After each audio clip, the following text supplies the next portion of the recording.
Warm and healthy welcome to my channel. আমি রাজদীপ।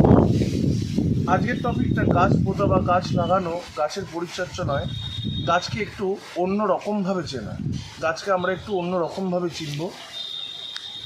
আজকে একটু পাকামো করেই বলি যে জানেন তো, আজকে আমাদের দেশ ভারতবর্ষ 1 নম্বরে পৌঁছেছে। কিসে বলুন তো? না জানাটাই স্বাভাবিক। আবার অনেকে জানেনও, ভারতবর্ষ চায়নাকে হারিয়ে জনসংখ্যার নিরিখে এখন 1 নম্বরে পৌঁছেছে। এদিকে আমরা কিন্তু জানি আমাদের পৃথিবীটা ছোট থেকেই পড়ে এসেছি যে 3 ভাগ জল 1 ভাগ স্থল।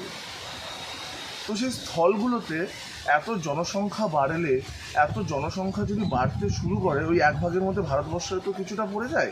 আর আমাদের ভারতবর্ষ নদীমাতৃক দেশ, সেই নদীমাতৃক দেশে গবাদি পশু স্নান করানো যায় বলে ওই নদীতে আর কিছু ওই জল কাজে লাগে বলে আমার তো মনে হয় না।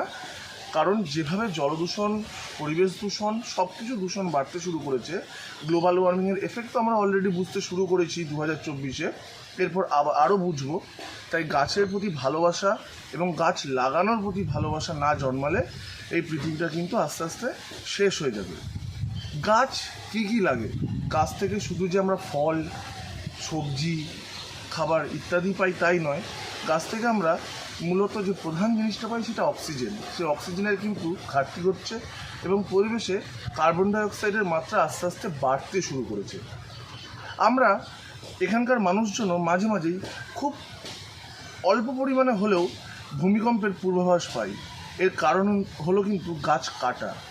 গাছ কাটলে কি হয়? ভূমিক্ষয় হয়। তাই ভূমিক্ষয় রোধ করার জন্য অবশ্যই গাছ লাগান, বেশি বেশি করে গাছ লাগান। এটা শুধু অক্সিজেন নয়, এটা কিন্তু জীব বৈচিত্র্যকে রক্ষা করবে।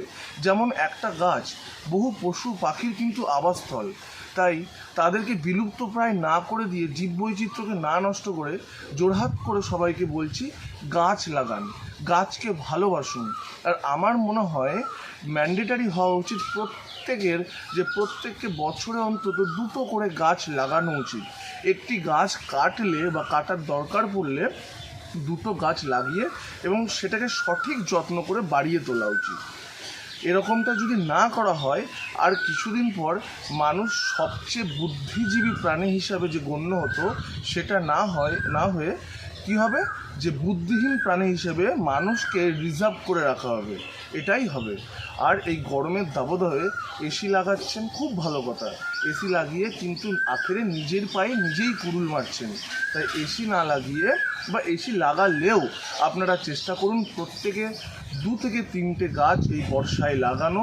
গাছ লাগালে কিন্তু অনেক উপকার হবে, অনেক ভালো হবে। এই যে বৃষ্টিপাতের পরিমাণ কমে গেছে, এটার পেছনেও কিন্তু গাছের ভূমিকা অনস্বীকার্য। তাই গাছের ভূমিকা কি সেটা বোঝাবার আপনাদের দরকার নেই। তাই জোরহাত করছি, কে কী করলো সেটা না ভেবে আপনি একজন এগিয়ে আসুন। এরকম করতে করতে আরও সবাই এগিয়ে আসবে। তাই গাছ লাগান, প্রাণ বাঁচান, এই যে শব্দটা বা কোড আনকোড ট্যাগলাইনটা রয়েছে, এটাকে বাস্তবায়িত করে তুলুন। সবাইকে ভালো রাখুন, নিজে সুস্থ থাকুন। নমস্কার।